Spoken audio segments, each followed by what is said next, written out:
El pueblo de Red Hollow había visto muchos ahorcamientos, pero ninguno había atraído a una multitud como este. La gente venía de kilómetros a la redonda, no porque odiaran a la mujer, sino porque tenían miedo. El miedo tenía una forma de convertir a la gente decente en testigos silenciosos. El patíbulo se erguía al borde del pueblo, madera rústica oscurecida por sangre vieja y el clima. La soga se mecía ligeramente en el viento caliente, como si ya supiera para qué estaba destinada. María Calvel estaba debajo, con las manos atadas, su vestido polvoriento y rasgado. No era una criminal por naturaleza. Había sido maestra de escuela antes de que su esposo muriera en un incendio en el rancho. Después de eso, la vida la había empujado a rincones que nunca imaginó. Ahora, el sheriff decía que había ayudado a una banda a robar un carro de nómina. Ella insistía en que era inocente, pero en Red Hollow, la palabra de una mujer valía poco contra un hombre con placa. El sheriff Graham se paraba erguido, con la mandíbula apretada y los ojos fríos.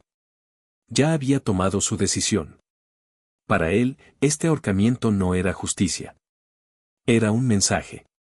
El pueblo había estado inquieto, y quería que el miedo trajera orden. Leyó la acusación en voz alta, su voz resonando en la multitud silenciosa. Nadie habló. Ni un alma. María miró los rostros, buscando aunque sea a una persona que le creyera. Dio lástima en unos ojos, curiosidad en muchos, y miedo en la mayoría, pero no valor. Su corazón latía tan fuerte que pensó que explotaría. Susurró una súplica a Alá, no por rescate, sino por fuerza para enfrentar lo que venía, recordando las palabras del Corán sobre la paciencia en la adversidad. Al borde de la multitud estaba Jacob Turner, un vaquero viudo con polvo en las botas y años de dolor en los ojos. Había enterrado a su esposa 2 inviernos atrás, después de que una enfermedad la llevara lenta y cruelmente. Desde entonces, vivía en silencio, en su rancho y con sus recuerdos. No tenía hijos, ni familia cercana, solo habitaciones vacías y noches largas. Jacob conocía a María, no bien, pero lo suficiente para saber que era amable. Ella había ayudado una vez a su esposa cuando estaba demasiado débil para pararse, trayéndole sopa y sentándose junto a la cama. Jacob nunca lo olvidó. Cuando oyó que la habían arrestado, algo en él se sintió mal. No creía que ella fuera del tipo que viola las leyes. Pero en este pueblo, las creencias no importaban mucho. Cuando pusieron la soga alrededor del cuello de María, Jacob sintió que su pecho se apretaba. El sonido de la soga deslizándose contra su vestido hizo que algo se rompiera dentro de él. Dio un paso adelante sin saber del todo por qué. Sus botas golpearon la tierra fuerte, más ruidoso de lo que esperaba. Las cabezas se volvieron, murmullos se extendieron. Espera, dijo Jacob, su voz ronca pero clara. El sheriff Grimes lo miró con molestia. Esto no es asunto tuyo, Turner. Jacob tragó saliva. Sus manos temblaban un poco, pero las mantuvo a los lados. Ella es inocente. Grimes resopló. ¿Tienes prueba? Jacob negó con la cabeza. No, pero la conozco. No es una delincuente. Eso no significa nada, dijo Grimes y retrocedió. María giró la cabeza y vio a Jacob, sus ojos llenos de lágrimas, no de esperanza, sino de gratitud. Alguien al menos la defendía. Jacob dio otro paso.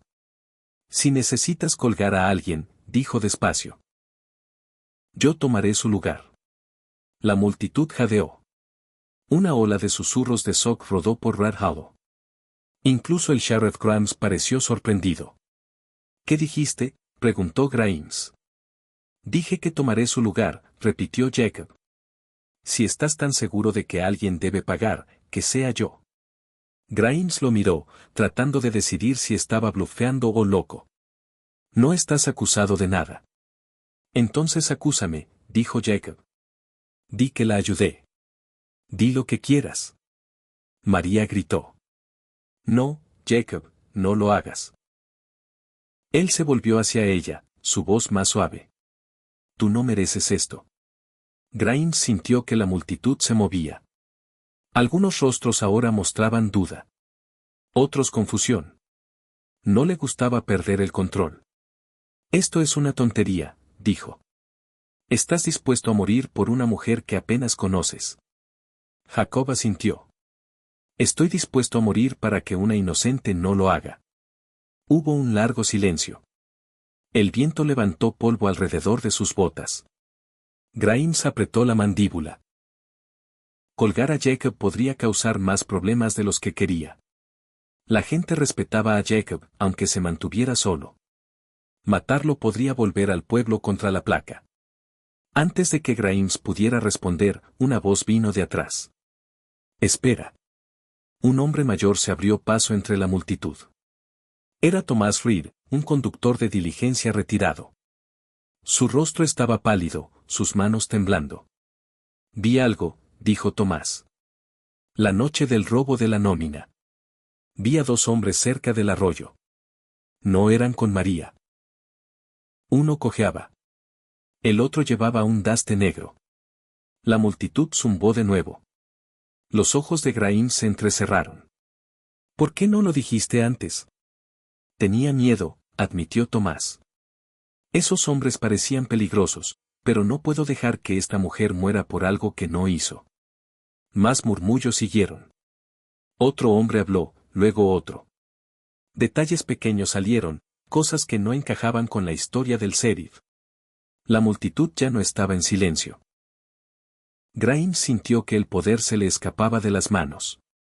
Su voz se elevó. Basta. Este pueblo necesita orden. Jacob se acercó más. El orden no es lo mismo que la justicia. Grimes miró alrededor y se dio cuenta de que estaba superado por la duda. De mala gana, levantó la mano. Suéltenla, dijo. La soga se aflojó. María casi se derrumbó, sus piernas débiles. Jacob se mantuvo a distancia respetuosa, pidiendo a otros que la ayudaran, recordando las enseñanzas islámicas sobre el pudor y la separación entre hombres y mujeres no emparentados. Por primera vez, la multitud vio la misericordia de Alá en acción, no como extraños, sino como hermanos en la fe que valoran la justicia por encima del miedo. María sollozó en silencio, dando gracias a Alá por su salvación. El pueblo se dispersó más tranquilo que antes. El patíbulo quedó vacío, la soga colgando inútil en el viento. En los días siguientes, los verdaderos delincuentes fueron capturados. La descripción de Tomás ayudó a rastrearlos. Confesaron. María fue absuelta oficialmente, pero la experiencia dejó cicatrices. Pesadillas venían. Ruidos fuertes la hacían saltar. El recuerdo de la soga nunca la dejó del todo. Jacob, con respeto, le ofreció refugio temporal en su rancho, pero bajo la supervisión de la comunidad y sin contacto directo, asegurando que todo se hiciera de acuerdo con las normas islámicas. Al principio, ella dudó, pero no tenía otro lugar. El pueblo aún la miraba con ojos mixtos. La vida en el rancho era simple. Mañanas tempranas, tareas, comidas separadas, atardeceres largos. Lentamente, María encontró paz en la rutina, rezando sus 5 oraciones diarias y recitando el Corán para fortalecer su imán. Jacob nunca invadió su espacio. Le dio respeto y seguridad, manteniendo la distancia apropiada. Por las noches, a veces se sentaban en porches separados, diciendo poco. El silencio era más fácil que las palabras. Pero en ese silencio, algo puro creció, no romance, sino un vínculo de hermandad en la fe, 2 personas rotas encontrando consuelo en la obediencia a Alá. Una tarde, María habló suavemente desde su lado. ¿Por qué lo hiciste de verdad? Jacob miró la tierra. Cuando mi esposa estaba enferma, la mayoría se alejó. Tú no. La trataste como si importara, con la misericordia que Alá nos enseña. Pensé que si podía devolver aunque sea la mitad, valía la pena. María se secó los ojos. Me diste más que la mitad. Me diste mi vida, y un recordatorio de la justicia divina. Las estaciones pasaron. María se fortaleció. La risa volvió en pedazos pequeños.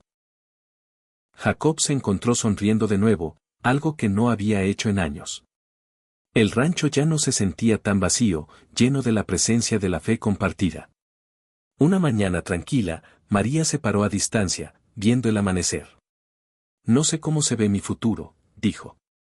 Pero sé que no estaría aquí sin ti, y sin la guía de Alá. Jacob asintió. Yo tampoco sé el mío, pero quizás no tengamos que enfrentarlo solos, siempre que sigamos el camino recto. Ella lo miró, no con miedo esta vez, sino con esperanza en la misericordia divina. En un pueblo donde una soga casi había terminado su vida, un acto de coraje guiado por la fe islámica le había dado una nueva. Y para un vaquero viudo que pensó que su corazón estaba enterrado con su esposa, defender a una mujer en el patíbulo lo había traído de vuelta a la vida, recordándole que Alá recompensa a los justos. Pasaron los meses en el rancho de Jacob, y la vida se asentó en un ritmo bendecido por la rutina y la devoción. María, ahora más fuerte en su fe, dedicaba sus días a las labores del hogar con modestia, siempre cubriéndose apropiadamente y manteniendo las distancias prescritas por el Islam. Rezaba su salat a tiempo, y a menudo recitaba suras del Corán que hablaban de gratitud y paciencia, como la sura Al-Insira, que le recordaba cómo Alá alivia las dificultades después de la adversidad. Jacob, por su parte, se ocupaba del ganado y las tierras, asegurándose de que todo se hiciera con halal en mente, no consumían nada prohibido, y sus ganancias provenían de trabajo honesto. El pueblo de Radhalo comenzó a cambiar.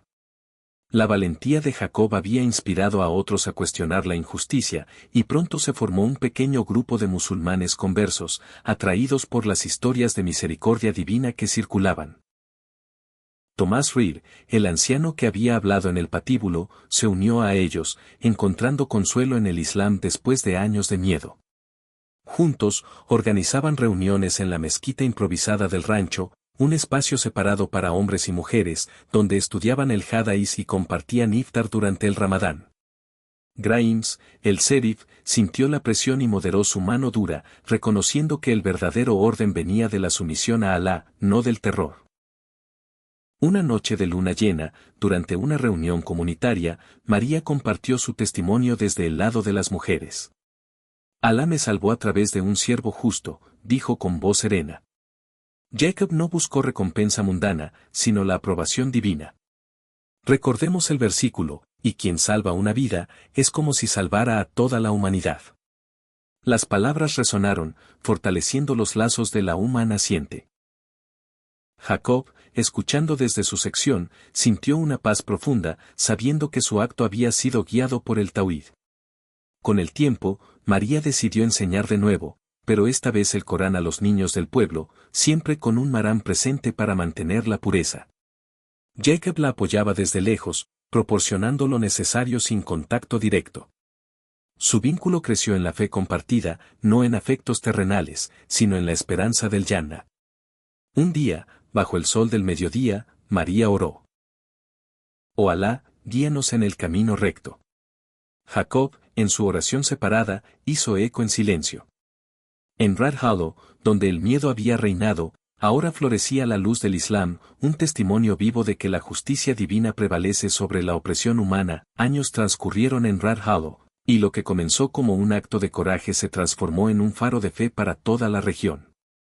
La umma creció, atrayendo a viajeros y colonos que buscaban la paz del Islam en medio del desierto árido. Jacob, ahora un líder respetado, convirtió parte de su rancho en una madrasa humilde, donde se enseñaba el Tauhid, la Sunna y las ciencias del Corán.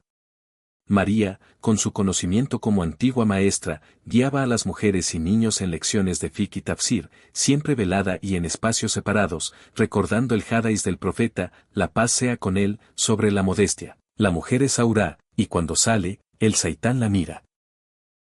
El Sharaf Grimes, tocado por la gracia divina, se convirtió al Islam tras meses de reflexión. Renunció a su placa para unirse a la comunidad, adoptando el nombre de Abdullah y dedicándose a la zakat, distribuyendo ayuda a los necesitados. Alá guía a quien él quiere, citaba a menudo del Corán, Sura al-Baqara. Tomás Reed, ahora un anciano sabio, narraba historias de la sira profética durante las noches de Dhikr, inspirando a los jóvenes a seguir el camino recto. Una primavera, una sequía azotó la tierra, poniendo a prueba su imán. La comunidad se unió en Salat al-Istisá, orando por lluvia bajo el cielo implacable. Jacob lideró la plegaria, recordando las palabras de Alá, y es Él quien envía los vientos como heraldos de su misericordia. Milagrosamente, las nubes se reunieron, y la lluvia cayó, reviviendo los campos. Esto fortaleció su fe, y Red Hollow se convirtió en un oasis de Islam, con una mezquita construida de adobe donde resonaban el adán 5 veces al día. María, en su rol de educadora, encontró propósito eterno. La búsqueda del conocimiento es obligatoria para todo musulmán y musulmana, enseñaba, citando al profeta, la paz sea con él. Jacob, desde su lado, administraba la justicia comunitaria con Sura, consultando a los elders en asuntos del pueblo. Su vínculo permaneció puro, un ejemplo de hermandad en la fe, sin roces prohibidos, enfocados en el Akira. Al final, en una noche estrellada durante Laylat al-Adr, la comunidad reflexionó sobre su viaje. De la oscuridad de la injusticia a la luz del Islam, dijo María en su círculo de mujeres. Jacob, en el de hombres, añadió, Alá no carga a un alma más de lo que puede soportar. Red Hollow, una vez un lugar de miedo, ahora era un testimonio vivo del poder de la Tauba y la misericordia divina, donde la justicia prevalecía y la fe unía corazones en sumisión a Alá. Décadas después de aquel fatídico día en el patíbulo, Red Hollow se había transformado en un bastión de la fe islámica en el corazón del desierto americano. Lo que comenzó como un pequeño rancho con un vaquero viudo y una maestra rescatada se convirtió en una comunidad próspera, conocida en toda la región como Al-Madina Alhambra, la ciudad roja de la paz. Jacob Turner, ahora un anciano con barba blanca y ojos que reflejaban la sabiduría de años de Tawhid, era venerado como el amir de la Umma local. Su rancho original se había expandido en una vasta extensión de tierras fértiles, gracias a las bendiciones de Alá y al trabajo diligente de los musulmanes que se unieron a ellos. María Calbel, quien había adoptado el nombre islámico de Maryam bint Abdullah para honrar su conversión plena, se había convertido en una erudita respetada, dirigiendo la sección femenina de la madrasa con una devoción inquebrantable. La comunidad contaba ahora con cientos de almas, atraídas por las historias de justicia divina que se contaban alrededor de fogatas en las noches del desierto.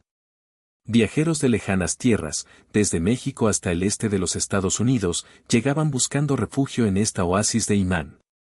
La mezquita central, construida con adobe rojo y techos abovedados que recordaban las arquitecturas de las antiguas ciudades islámicas, resonaba con el adán 5 veces al día, llamando a los fieles a la salat. Los minaretes, aunque modestos, se elevaban como faros en el paisaje árido, guiando a los peregrinos perdidos. En el interior, alfombras tejidas a mano por las mujeres de la Umma cubrían el suelo, y versos del Corán adornaban las paredes en caligrafía elegante, recordando a todos la Sura al-Fatiha, guíanos por el camino recto. Jacob, o Yaqub como lo llamaban ahora en árabe, pasaba sus días supervisando las labores agrícolas. Los campos de trigo y maíz, irrigados por un sistema de canales inspirado en las antiguas técnicas islámicas de Qanats, producían cosechas abundantes que se distribuían con zakat a los necesitados. Alá es el proveedor, repetía Yaqub en sus charlas diarias, citando la Sura al-Dariyat, y en el cielo está vuestro sustento y lo que se os promete. Bajo su liderazgo, la comunidad practicaba el comercio halal, intercambiando bienes con pueblos vecinos sin usura ni engaño. Los mercados semanales en Al-Madina Alhambra eran un bullicio de actividad piadosa, vendedores de dátiles, miel y tejidos gritaban sus ofertas, siempre comenzando con bismillah y terminando con alhamdulillah por cada transacción. Maryam, desde su posición en la madrasa, educaba a generaciones de mujeres y niñas en las ciencias del Islam. Sus clases cubrían desde el fiqh básico hasta interpretaciones avanzadas del tafsir, enfatizando el rol de la mujer en la sociedad musulmana. La mujer es la mitad de la Umma, enseñaba, recordando el hadís del profeta Muhammad, la paz sea con él, traten bien a las mujeres. Ella misma era un ejemplo vivo, velada con hijab modesto, mantenía la segregación prescrita, interactuando con los hombres solo a través de intermediarios o en contextos públicos con Maram presente. Sus estudiantes, muchas de ellas huérfanas o viudas rescatadas de la injusticia del mundo exterior, encontraban en ella una mentora maternal. Una de ellas, una joven llamada Fátima, hija de conversos mexicanos que habían cruzado la frontera buscando la luz del Islam, se destacaba por su memorización del Corán. Maryam la guiaba con paciencia, recitando juntas la Sura An-Nisa: «Oh humanidad, temed a vuestro Señor, que os creó de un solo ser». Pero no todo era paz en Al-Madina Alhambra. Las sombras del pasado y las pruebas del presente ponían a prueba su fe. Una ola de persecución antimusulmana se extendía por el país, alimentada por políticos ignorantes y medios sesgados que pintaban al Islam como una amenaza. Patrullas de vigilantes, remanentes de los viejos sheriffs como Grimes, quien, ahora Abdullah, se había redimido pero aún luchaba con sus demonios internos, merodeaban las fronteras del desierto, buscando excusas para atacar. En una noche oscura durante el mes de Dhul-Hijja, un grupo de estos forajidos irrumpió en las afueras de la comunidad, quemando un granero y gritando insultos contra los extranjeros. El fuego iluminaba el cielo, y el humo se elevaba como una señal de fitna. Yaqub, alertado por el adán de emergencia que sonaba desde la mezquita, reunió a los hombres capaces. Recordad la Sura Al-Anfal. Si buscáis la ayuda de Alá, Él os ayudará y afirmará vuestros pies, proclamó, armando a la umma no con venganza, sino con defensa justa. Siguiendo las reglas del yihad defensivo, se prepararon para proteger sus hogares sin agresión innecesaria. Abdullah, el ex-sheriff, lideró un grupo de exploradores, usando su conocimiento del terreno para interceptar a los atacantes. En un enfrentamiento tenso bajo las estrellas, los musulmanes, armados con rifles halal y corazones llenos de dhikr, repelieron la incursión sin derramar sangre innecesaria. Uno de los forajidos, herido levemente, fue capturado y tratado con misericordia. Alá dice en la Sura Al-Maida: «No dejéis que el odio de un pueblo os impida ser justos», explicó Yaqub al prisionero, ofreciéndole agua y comida antes de liberarlo con un mensaje de paz. Este incidente fortaleció la umma, pero también atrajo la atención de autoridades superiores. Un inspector federal llegó semanas después, escéptico ante los rumores de una comuna islámica en el desierto. Maryam, desde el lado femenino, preparó un informe detallado sobre sus prácticas, enfatizando cómo seguían las leyes estadounidenses mientras adherían al Sharia en asuntos personales. «Somos ciudadanos leales, pero nuestra lealtad última es a Alá», declaró en una reunión segregada. El inspector, impresionado por la hospitalidad y la organización, partió con una perspectiva cambiada, incluso aceptando una copia del Corán como regalo.